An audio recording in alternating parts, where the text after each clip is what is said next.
Hello everyone! Today I'm going to be teaching you how to bake Dutch oven bread. This is one of my very favorite recipes and it turns out pretty well. It's nice and soft in the inside and really crunchy on the outside. So I'm going to talk about the ingredients. So right here you can either take a screenshot or just wait a minute because I go through all of the ingredients as we make it. But it's a pretty simple recipe. You just need flour, sugar, yeast, and water. So right here we're going to be using yeast, a tablespoon of kosher salt,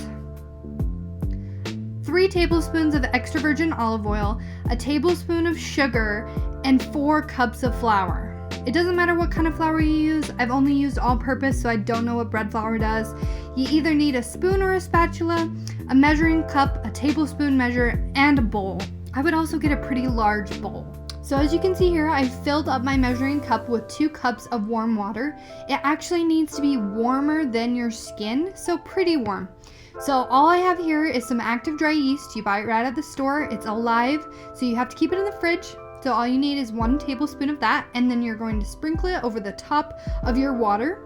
You're also going to grab 1 teaspoon of sugar because the yeast needs to eat, so it likes to eat sugar. You're going to stir it together and you're going to leave it alone on the table. We do this so we can check to see if our yeast is still alive, and you can see all those bubbles forming, so it's alive.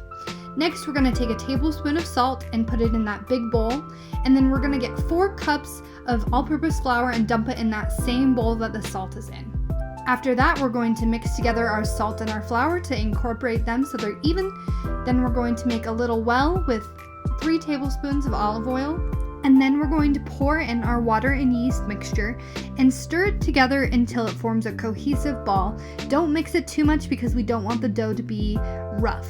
Then we're going to cover it either with a towel or plastic wrap, and we're going to let it rise for 2 hours. Right here you can see that it's only risen just a little bit. So what I'm going to do now is I sprinkled a little bit of flour on it so it doesn't stick on my hands as bad, and I'm going to knead it for 10 minutes. You can see how I'm picking it up and trying to fold it up and over the top of itself.